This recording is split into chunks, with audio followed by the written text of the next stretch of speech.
Sir real estate में 500 अरब रुपया जो है वो टैक्स नहीं दिया जाता। रियल एस्टेट में ऐसे ऐसे लोग हैं जिनका टेलीविजन के ऊपर नाम लेना जो है मना है। मसलन मलक रियाज है, वो जो 190 मिलियन की डकैती है उसमें वो भी शामिल है। आप मलक रियाज का नाम किसी टेलीविजन स्टेशन पे नहीं ले चैनल पे नहीं ले सकते। 500 अरब रुपया जो है ना, 500 अरब रुपया चोरी हो रहा है। अगर वो टैक्स सही तरह अदा करें तो 500 अरब रुपया जो है आपके कौमी खजाने को जो है उसमें ज्यादा आएगा, उसको फायदा होगा। उसके बाद तंबाकू है, ये टैक्स ना देने वाले या जो टोबैको की इंडस्ट्री में इलीगली गैर कानूनी तौर पे इन्वॉल्व हैं, जो डाका, इतना बड़ा डाका जो है हमारे टैक्स पे पड़ रहा है, अवाम के ऊपर पड़ रहा है, वो लोग पार्लियामेंट में मौजूद हैं, मेंबरान हैं। ये एक गरीब मुल्क है जहां पे करोड़ों लोग फाके कर रहे हैं। आम आदमी जो है इस मुल्क के अंदर उसका सांस लेना भी दुश्वार है। वेयर एज एक ऐसा तबका क्रिएट हमने कर लिया है जिसके पास तमाम तर प्रिविलेजेस हैं, तमाम तर जो है उस मराहत हैं, जिसको उर्फ आम में आजकल एलीट कैप्चर कहते हैं। ये सिचुएशन क्यों पहुंची यहां तक कि हमारे पास वसाइल की कमी है और हमारी जो इंटरेस्ट पेमेंट है, जनाबे वाला मैं रिपीट करूंगा, हमारी जो इंटरेस्ट पेमेंट है, जो सूद हमने अदा करना है, वो हमारी फेडरल रिसीट से ज्यादा है। यानी जो हमारी आमदन है फेडरेशन की, वो सूद भी कवर नहीं कर पा रही। उसके बाद जो है डिफेंस बजट आ जाता है, उसके बाद फेडरल गवर्नमेंट का खर्चा आ जाता है, जो तकरीबन 20% के करीब है। ये दोनों सूद जो है वो 60% से भी ज्यादा है। तो आप हिसाब लगा लें कि हमारे वसाइल का क्या हाल हो चुका है। मैं दो मेजर जो है रीजंस जो है, बहुत से रीजंस हैं लेकिन दो मेजर रीजंस हैं जिसकी वजह से हमारी आमदनी में कमी आई हुई है या कमी रही है, हमेशा से रही है, और एक कॉन्टिन्यूस हैमरेज है, फाइनेंशियल हैमरेज है, जिसको एड्रेस नहीं किया गया over the years, over the decades. Haemorrhage जो है वो जनाब वाला हमारे, मैं आपको एग्जांपल देता हूं, मैं नाम नहीं लूंगा उन इंस्टीट्यूशंस को क्योंकि वो दो वजारतों का हिस्सा हैं। मेरे कुलीग वज़रा जो हैं हो सकता है माइंड करें। दो सिर्फ इंस्टीट्यूशन का जो डेट है वो 1000 अरब से ज्यादा है। एक इंस्टीट्यूशन का जिसका तकरीबन 700 अरब है, इसमें से डेट जो है उसके ऊपर 86 अरब रुपया सिर्फ इंटरेस्ट पे किया जाता है।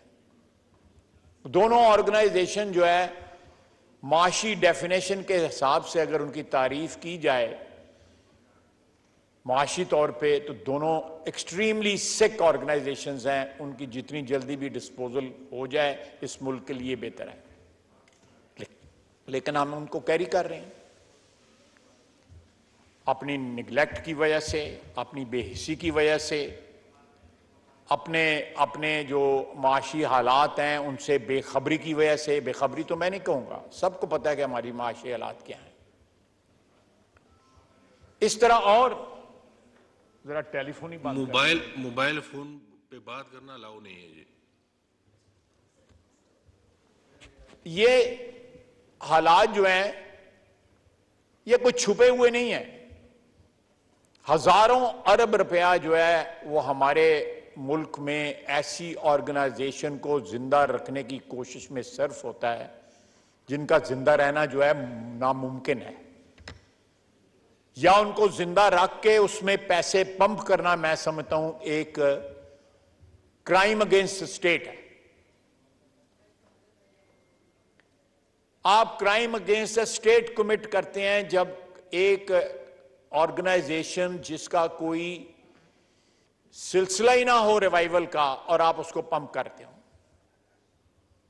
और उसके साथ लूटमार का यह हाल है कि हमारे यहां पे गुर्बत मकाओ के लिए या गुर्बत खत्म करने के लिए जो है, जो ऑर्गेनाइजेशंस जो हैं उन्होंने गुर्बत तो नहीं मकाई, गुर्बत तो खत्म नहीं की, लेकिन उनके चीफ ऑपरेटिंग ऑफिसर और चीफ जो सीईओ और सीओओ जो हैं, चीफ एग्जीक्यूटिव ऑफिसर और चीफ ऑपरेटिंग ऑफिसर, उनकी 35 लाख रुपया तनख्वाह है।